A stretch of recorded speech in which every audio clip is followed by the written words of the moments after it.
Na verdade, Alex é um apelido carinhoso de Alexandre Soares. O nome é Alexandre Soares, mas talvez você que conhece o Alex há muitos anos nem sabia que o nome dele era Alexandre, né? Nós chamamos carinhosamente de Alex Soares. Alex é um nosso irmão em Cristo muito valoroso. É um irmão que já está há mais de 40 anos na jornada cristã. É um homem casado com a Solange. Tem 3 filhos, né? 2 filhos homens e uma mulher, inclusive a Aline está aqui conosco, junto com seu noivo Matheus. O Nicolas e o Eric também. Nosso irmão Alex mora em Florianópolis e é um irmão que tem feito um trabalho precioso nas mãos do Senhor. O Senhor tem utilizado o nosso irmão Alex com conhecimento, com a dedicação, tem ajudado diversas igrejas, pregando o Evangelho, não só com conhecimento bíblico, mas com conhecimentos seculares. E nós temos o privilégio de ter Alex presente conosco hoje, nos deu aula ontem também na reunião de homens. Eu não posso falar que eu conheço o Alex há mais de 30 anos, porque ele que me conhece há mais de 30 anos. Né? Alex começou em 85 no São Bernardo, em Campinas. Então o Alex, ele originalmente é aqui de Campinas. Eu comecei também lá, minha família lá em, se eu não me engano, 1982. Minha mãe começou a congregar lá em São Bernardo também. E o Alex tem feito um trabalho maravilhoso nas mãos do Senhor e com certeza o Senhor vai utilizar este homem nesta manhã para trazer a palavra que foi preparada pelo Senhor. Então, gostaria que os irmãos aqui dessem as boas-vindas aqui para o nosso irmão Alex. Que Deus seja louvado pela sua vida, amém, meu irmão. Obrigado por essa manhã, pela oportunidade. Vamos orar. Vou pedir para o Andrei fazer essa oração para nós, tá bom? Oremos. Nosso Deus, nosso Pai, primeiramente gostaria de agradecer por todos aqui que estão reunidos, agradecer por esse culto e agradecer por essa pregação que irá se iniciar. Pai, peço a Ti que, por meio do Teu Espírito Santo, coloque as palavras na boca desse irmão, o guie para que ele possa instruir cada um aqui presente. E peço também para que cada um aqui presente possa receber essa pregação com amor e que possa receber o discernimento da palavra por meio desse irmão. Em nome de Jesus, oramos e agradecemos. Amém. Amém. Toda honra e glória a Deus, né? Sempre.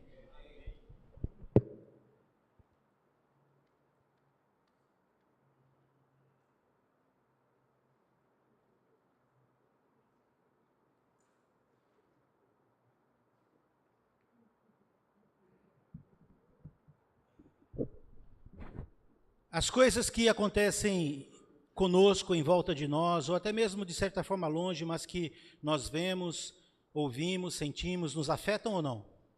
Claro que a resposta é sim, né? Nós somos afetados de várias formas, de vários níveis, de várias maneiras. Esse não é um problema. Na verdade, o problema é como você se deixa afetar por estas coisas.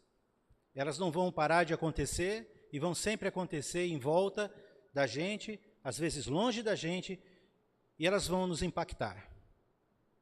E isso tem a ver com a nossa percepção das coisas, destas coisas. Nós tivemos uma palavra lida aqui pelo nosso irmão que ministrou a ceia, lá em Evangelho de João, não é? No capítulo 14, em que confronto de percepções foram visíveis. Eu vou usar isso até como um exemplo. Jesus, como o irmão disse, na mente dele e na mente dos discípulos estão percebendo as coisas de formas diferentes. Na percepção de Jesus, ele disse, não fique assim, eu vou morrer. Você já pensou sua mãe falando isso para você? Seu filho no hospital dizendo, pai, não se preocupe, eu vou morrer. Como é que você recebe esta informação? Isso impacta você de que forma? Alguém que você ama, se relaciona, que tem valor para você, te dizer, eu vou morrer e não se preocupe. Claro que você vai ficar preocupado, impactado. Mas há um jogo de percepções aqui, Jesus diz, não fique com o coração perturbado, eu vou morrer, eu vou partir. E aí Jesus fala, e sabe de uma coisa? É momentâneo porque logo a gente vai se ver de novo. eu vou vir aqui buscar vocês. E aí não vai ter mais partidas, vai ser para sempre na casa do meu Pai, porque vocês agora são meus irmãos e a gente vai viver junto eternamente, no céu. Ah, tem um detalhe, vocês sabem o caminho. Aí a percepção deles, não. O senhor está equivocado. Que caminho? Ah, eu estou há tanto tempo com vocês e vocês não sabem que quem vê a mim, vê ao Pai? Eu sou o caminho? Tão perto, tão longe.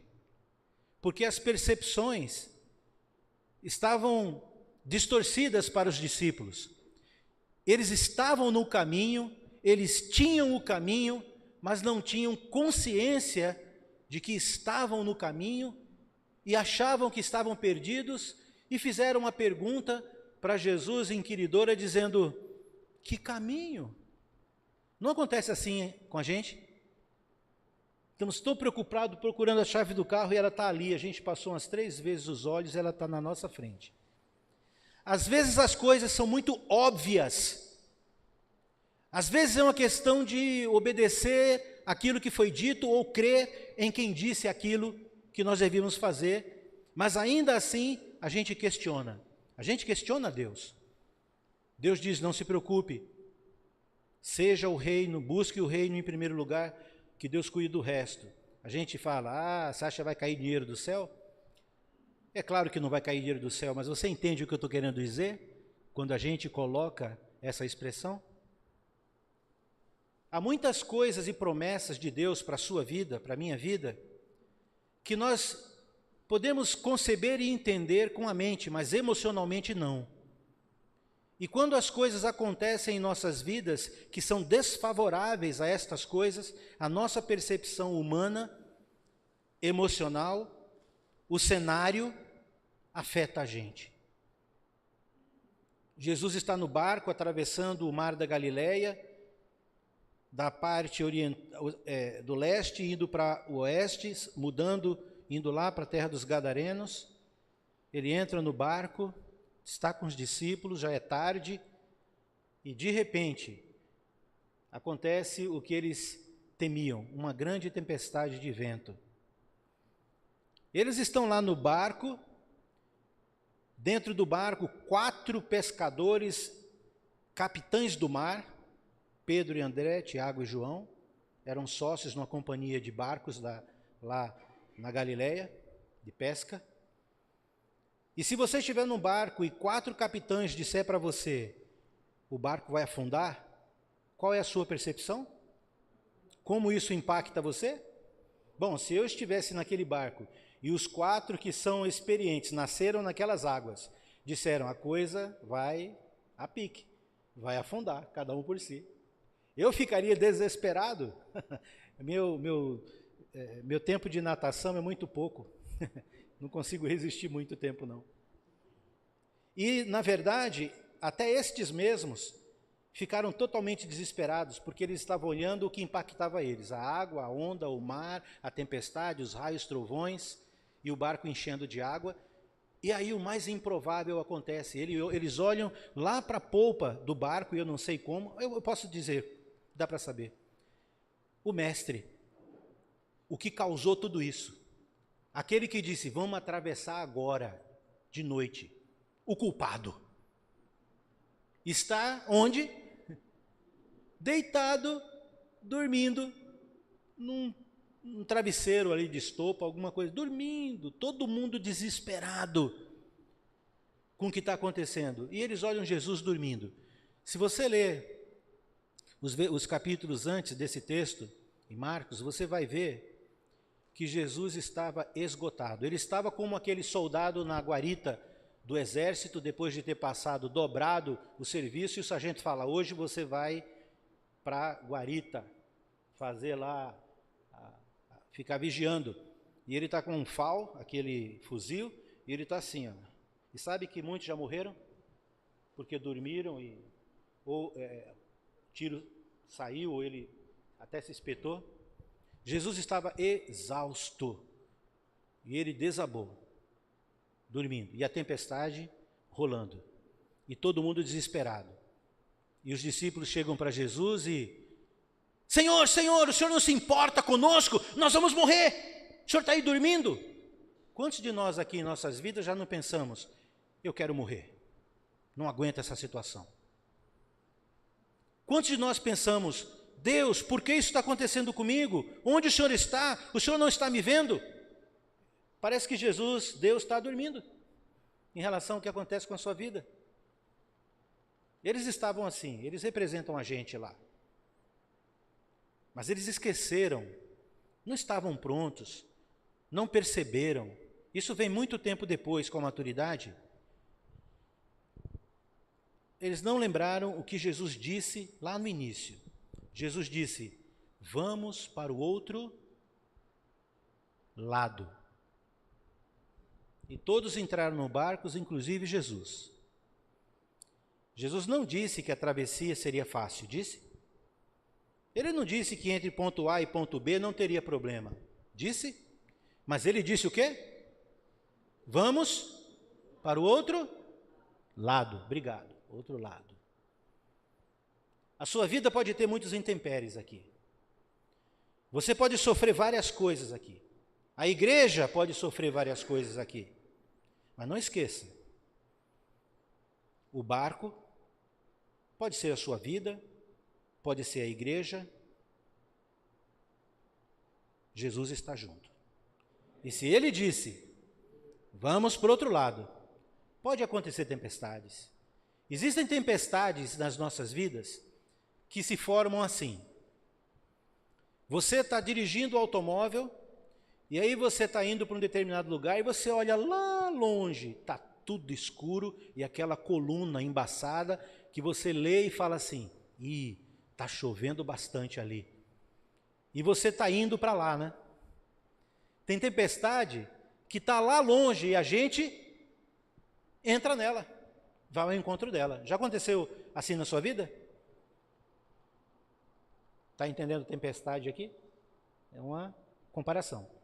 Existem tempestades que você está assim, Florianópolis é craque nisso, você está lá, mó sol, tal, sai bermuda, tal, tudo bem, minutos, raios e trovões, aí chove, cai aquela chuva, o tempo vira rapidinho. Tem tempestades que é assim na vida da gente.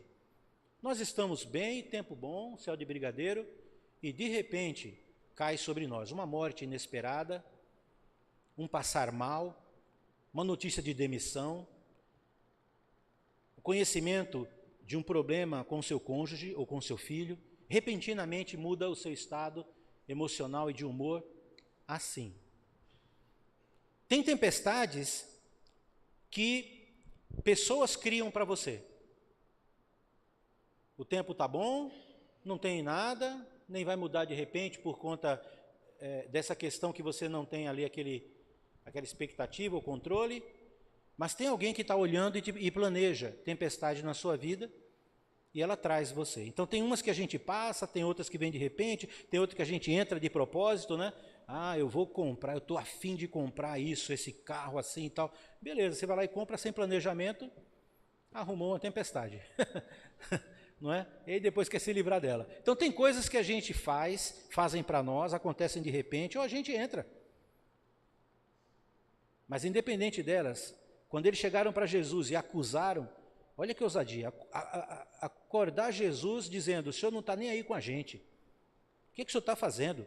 Nós vamos morrer. Essa era a percepção deles. E muitas vezes na minha vida, esta tem sido a minha percepção, e eu creio que eu ainda vou enfrentar várias tempestades em que a minha percepção será impactada para eu pensar dessa forma. Mas eu não posso esquecer que Jesus está no barco e que ele disse, vai passar, nós vamos para o outro lado. Então, Jesus se levanta e sabe, ele não dá uma bronca nos discípulos. Rapaz, você sabe quem está aqui? Olha a minha carteira, filho de Deus. O que você acha? Jesus não se levanta e humilha. Ele se levanta, eu imagino, né? Desconfortável. Aí ele olha assim, mar, acalma aí, calma. Ô, tempestade. E sabe o que aconteceu? O texto diz que houve grande bonança. Bonança é aquela calmaria. E isso também impactou os discípulos. E eles ficaram admirados. Eles não ficaram admirados. A admiração começa pelo que aconteceu, calmaria. Mas o ápice da admiração é quem é esse? Que até o vento e o mar lhe obedecem. Não há coisa que aconteça na minha e na sua vida, em qualquer aspecto, na igreja dele, que ele não esteja a par e não esteja no barco e não possa resolver, se ele quiser. E quando alguma coisa acontecer com você e ela não se resolver, Deus ainda é Deus, Ele ainda ama você e nós ainda vamos atravessar. Porque não há nada, só uma coisa. Eu vou usar nada aqui, depois vou falar só uma coisa, parece contraditório. Mas não há nada na percepção de Deus que possa tirar você dele. Mas na nossa percepção, o problema sou eu. Como eu vejo, como eu recebo as coisas. Essa palavra é uma palavra sobre percepções, sobre o impacto que isto tem em nossas vidas. Quando o povo de Israel estava há 430 anos no Egito, dos quais 230 escravos, sofrendo, a Bíblia diz que Deus ouviu o clamor do seu povo e enviou, escolheu, chamou um libertador. Preparou esse homem por 80 anos. E com 80 anos de idade, esse homem travou a maior das aventuras da vida dele. Ele foi chamado por Deus para libertar o seu povo das mãos da nação mais poderosa do mundo antigo, o Egito. Moisés era ele. E na primeira conversa que eles tiveram, em que Deus revelou as suas intenções, Deus disse: eu quero que você seja o homem que vai libertar o meu povo do Egito. Sabe qual foram as palavras? Ou, não necessariamente eu vou falar aqui as exatas palavras, mas as palavras que Moisés apresentou para Deus, na percepção dele. Olha só, Deus chama Moisés, Deus chama Moisés. Deus diz para Moisés: eu escolho você para libertar meu povo. Deus de Jacó, Isaac, Abraão, Deus que nunca mente, Deus todo-poderoso, Deus criador dos céus e da terra, diz: você é a pessoa, eu chamo você. Na percepção de Deus, Moisés é a pessoa, mas na percepção de Moisés, não. Porque ele olha para ele. E quando ele olha para ele, ele diz: eu sou um só. O que eu vou fazer, o que eu vou falar, em nome de quem eu vou, eu não posso, eu não tenho condições para isso. E para cada uma das desculpas que Moisés foi dando, Deus foi dizendo: eu sou a sua garantia. Numa dessas percepções erradas de Moisés, Moisés disse: como é que eu vou fazer tudo isso? E aí Deus, ele diz assim, eu estou parafraseando, tá? Ele diz assim: o que é isso aí na sua mão? Isso é um cajado de pastor, é um pedaço de pau com uma curvatura na ponta que tem aproximadamente 2,20 metros, entre 2 e 2,20 de altura, um pedaço de pau. E Deus diz: pois bem, você vai libertar meu povo com esse pedaço de pau. Foi com esse pedaço de pau que ele abriu o Mar Vermelho, que ele parou o sol, que ele venceu batalhas e guerras. Deus não precisa muito na sua vida. Talvez você fale: eu só tenho um pedaço de pau. E quando Deus olha para esse pedaço de pau, ele diz: mas é isso mesmo que eu preciso? Aquilo que você acha inútil em você, eu tenho o poder de tornar a coisa mais útil em você. É a nossa percepção. Sansão, um homem que tinha o poder de Deus em si, na força física representada, ele enfrentou uma vez um exército dos filisteus com uma queixada de jumento. Um exército, um pedaço de osso. A viúva de Serepta, por atender ao Senhor, cuidando de um servo seu, e aí eu lembro de Jesus quando disse, aquele que der um copo de água fria a um desses pequeninos, deu também a mim, cuidou de mim. E aquela mulher, em tempos de seca, ela só tinha na sua despensa uma única refeição a fazer. E ela disse para Elias, eu vou comer essa refeição e eu e meu filho vamos morrer. Essa era a percepção dela. E aí o profeta disse, faça esse pão para mim. Que mãe negaria alimento ao seu filho num estado desse para dar a alguém que ela não conhece? Eu acho que eu não faria isso. Talvez convidasse ele para dar um pedacinho, mas ele é afoito, ele pediu tudo. Né? E ele comeu, e eu imagino a mãe olhando aquela cena, né? Ele comendo e depois ele até olha para ela e né, lambe os dedos. Talvez eu estou brincando aqui, mas é para chamar a atenção da gente, né? E aí vem a bênção, e todo o período de seca, 3 anos e pouco, todo dia, aquela mulher levantava e na sua botija tinha azeite e na outra tinha farinha. E ela teve refeições todos os dias, 3 ou 4, eu não sei, para ela e para o seu filho. Percepções. A gente tem uma percepção de que nós não merecemos a Deus e a graça, e é verdade essa percepção. Mas na percepção de Deus, você vale o filho dele. Quando nós olhamos para nós vemos fraqueza, nós vemos inutilidade, mas quando Deus vê para nós, ele vê um filho, não um súdito qualquer, um príncipe do seu reino. Percepções. Quando as coisas acontecem do jeito que a gente não espera, somos afetados, mas deveríamos lembrar quem é e a quem nós servimos, e o que ele prometeu para nós. Se nós pudéssemos fazer isso sempre, que força nós teríamos como indivíduos? Que força nós teríamos como uma igreja? Apesar do que acontece conosco. Hã? Como seria? Mas isso é uma jornada individual de maturidade. Aqueles apóstolos que estavam morrendo, desesperados no barco, trabalhados pelo Espírito do Senhor, mais tarde, homens destemidos, que sofrendo, sendo maltratados, apanhando ou presos,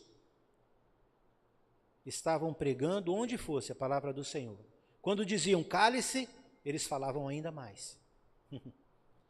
E quando o Império Romano usou sua máquina imperial para massacrar e maltratar nossos irmãos nas arenas, para que eles se calassem, eles morriam cantando.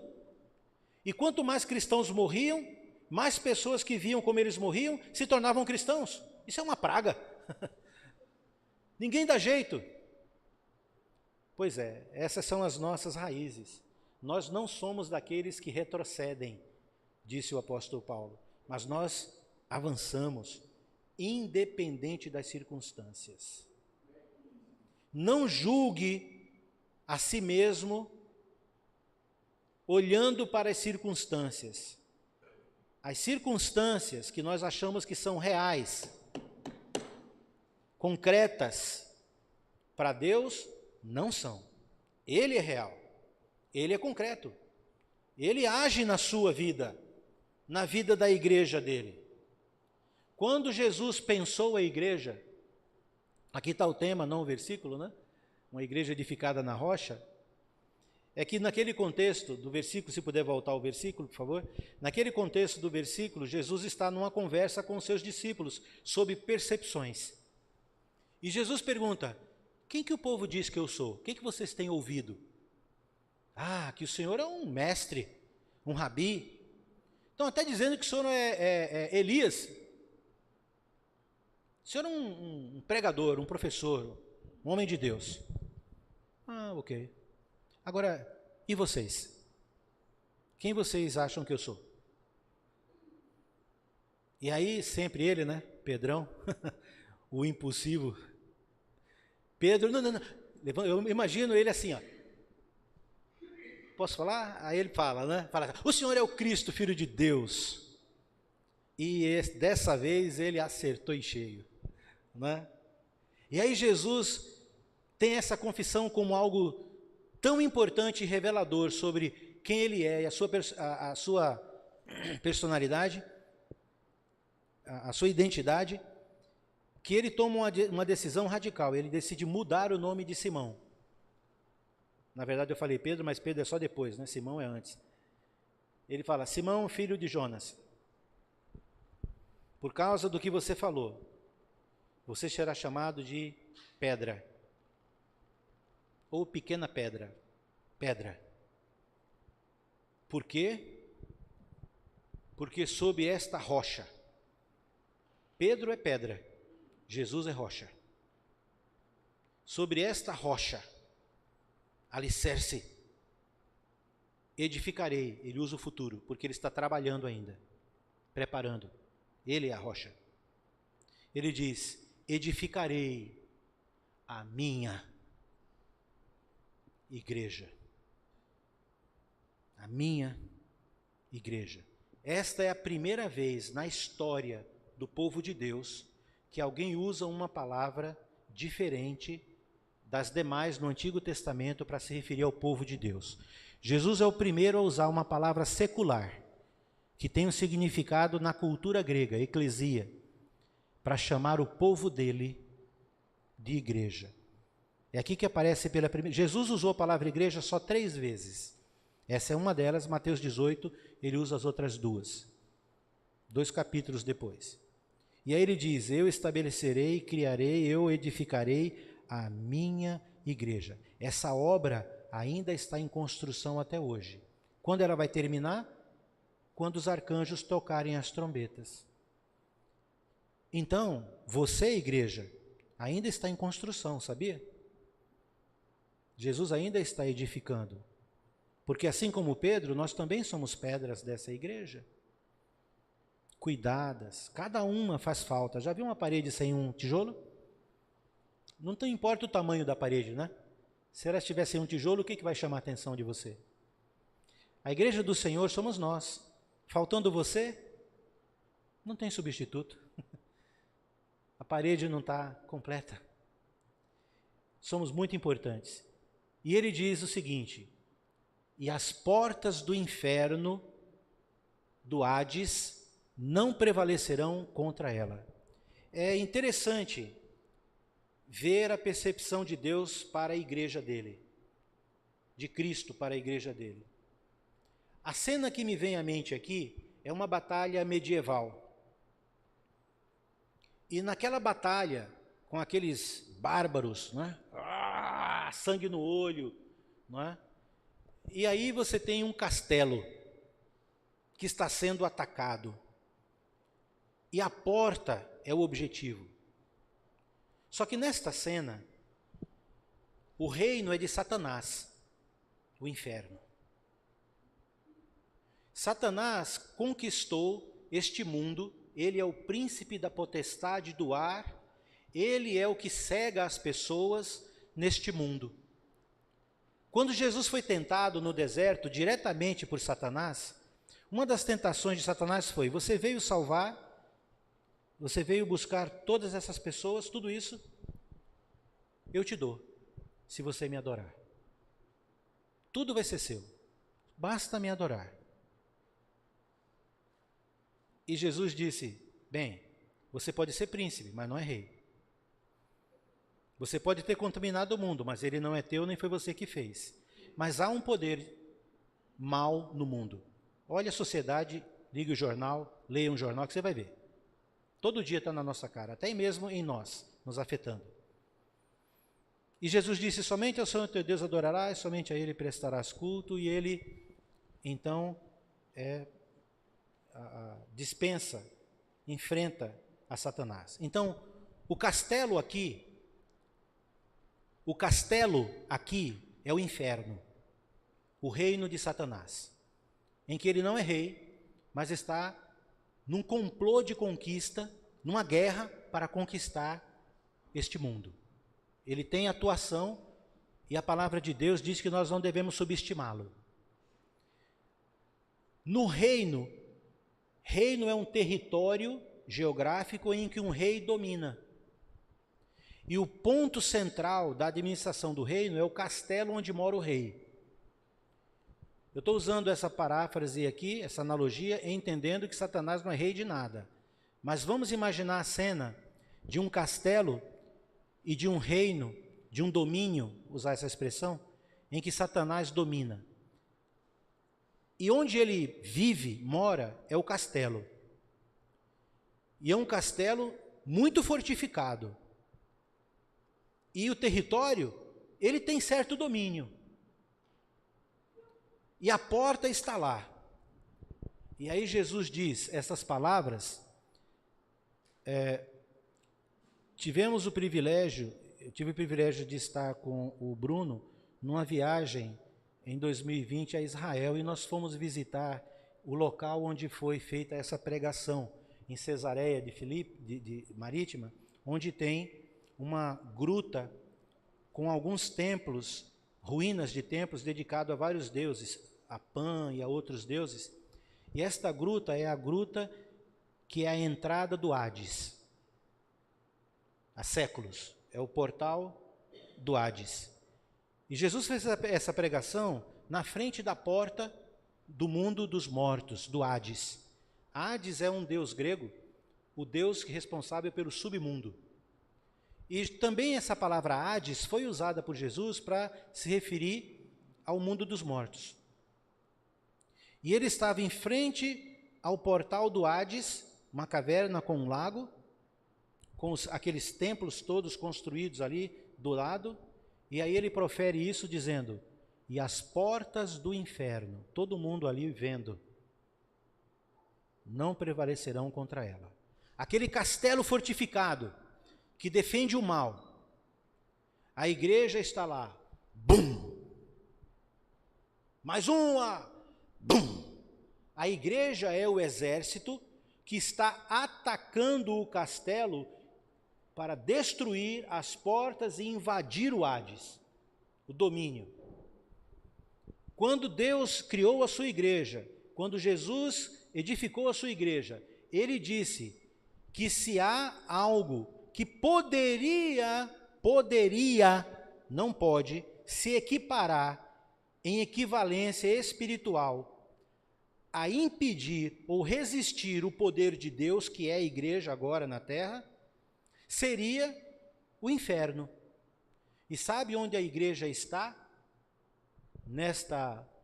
Neste versículo? Nas portas do inferno. Fazendo o quê? Metendo o pé. E sabe o que vai acontecer com as portas? Não vão prevalecer. Nós não somos um povo que retrocede. Nesta guerra, nós estamos avançando e vencendo. E quando chegar lá no castelo, as portas não vão resistir. Mas como é que você vive a sua vida, muitas vezes? Como é que eu vivo a minha vida, muitas vezes? Parece que eu estou longe do castelo de Satanás. E o exército dele só está me atacando. Ah, meu Deus, onde é desgraça para cá? Quem sou eu? Ai de mim, ó vida, ó céus, ó azar. É a nossa natureza contaminada, humana. A nossa percepção é que as coisas que estão acontecendo conosco vão nos destruir.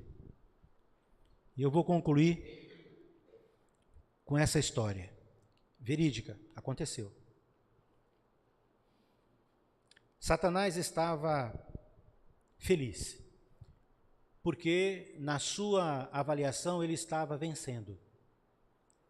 Ele já havia conquistado o coração de Caifás, e ele usou toda a máquina de poder que restava ao templo, aos sacerdotes, para prender Jesus.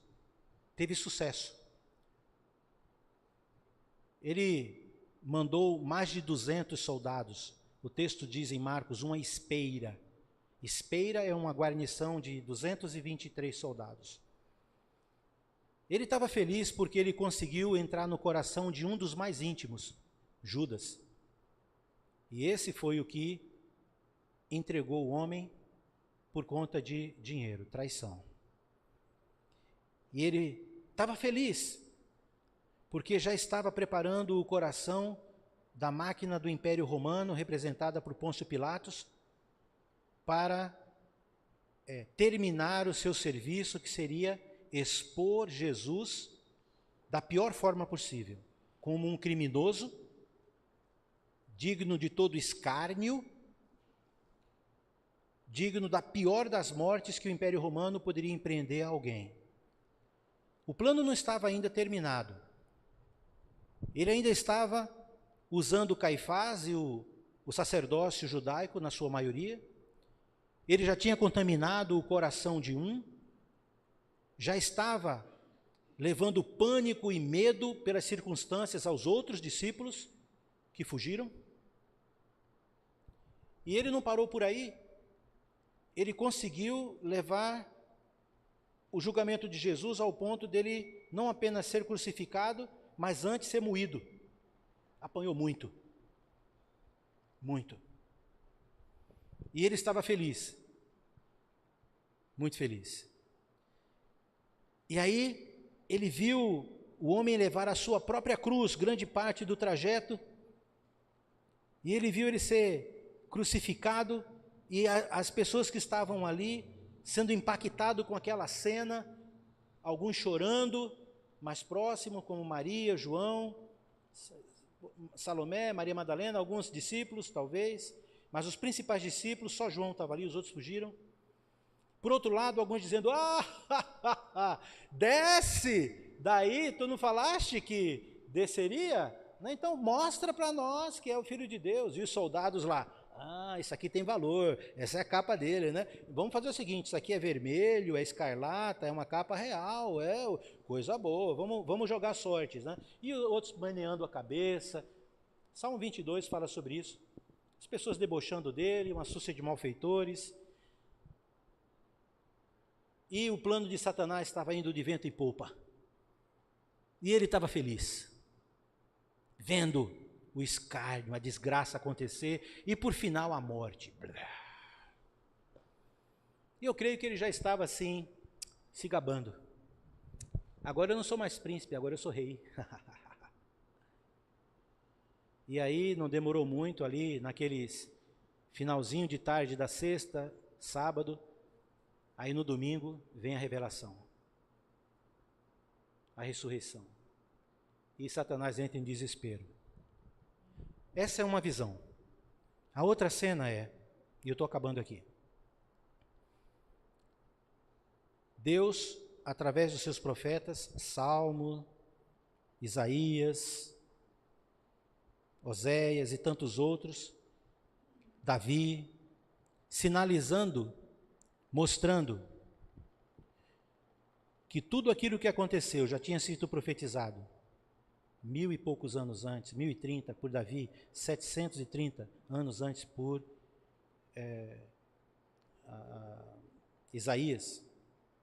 Cada detalhe da crucificação, Deus havia dito como ia acontecer. Isaías chegou ao ponto de dizer que agradou a Deus moê-lo. Porque Deus sabia que aquele sacrifício representaria não só a salvação do próprio filho, como de todo aquele que crê. Eu digo que se Satanás soubesse que Jesus morrendo daquela forma, daquele jeito, seria exatamente o ponto crucial para salvar toda a humanidade, Satanás seria o guarda-costas de Jesus e Jesus morreria de velhice. Você acha que um Deus com tamanho poder ia chamar você e eu como igreja para enfrentar alguma coisa que a gente não tem condição de vencer? Se ele é capaz de mudar uma coisa como essa, que se você olhar do lado de Satanás é destruição, horror, é algo terrível, mas se você olhar pelo lado de Deus que planejou cada detalhe, e sabe o que mata Satanás? Ele não pode morrer. Isso é bom, Satanás. Então, para você, para ele, né? Satanás. Sabe o que deixa Satanás mais com ódio, e se ele pudesse matar, ele se matava? É saber que ele foi o que depois de Jesus, mais trabalhou para a salvação de você, sem saber. Porque quando ele executou tudo isso, ele estava executando o plano de quem? Olha o Deus que você serve. Me diga, existe alguma coisa que pode acontecer na sua vida? Os jovens, eu já fui jovem um dia. Eu já fui encalhado. Eu vou colocar isso aqui porque vale a pena, tem jovens aqui. Eu gosto de falar para jovens. Para velho também. Eu já estou, né?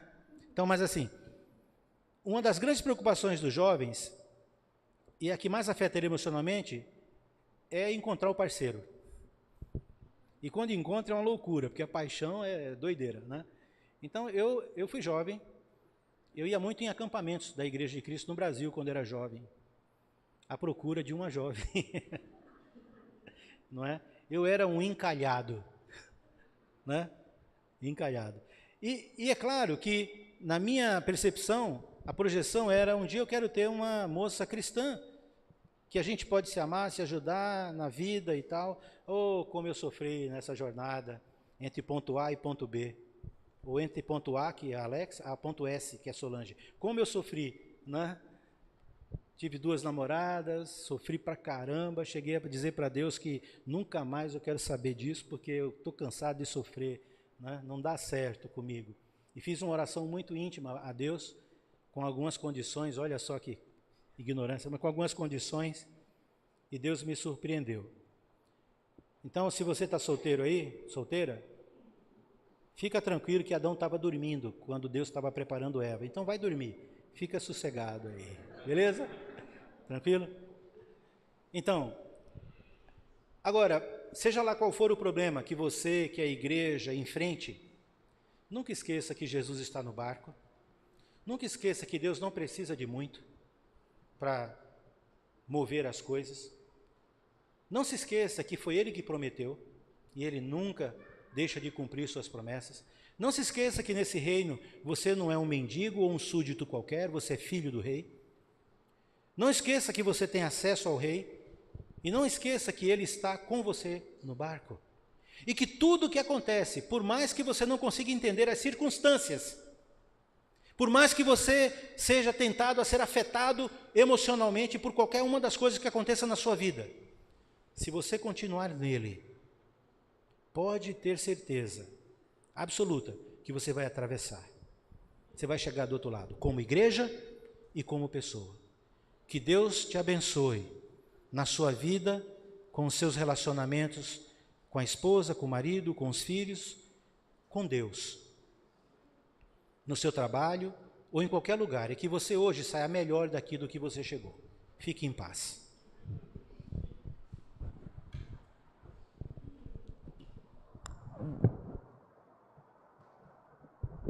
Eu sei que eu passei um pouquinho, mas como a gente é visitante, a gente tem a graça, o dom disso, né? Aí você fala mal depois lá em casa, mas não tem problema. Obrigado, meu irmão.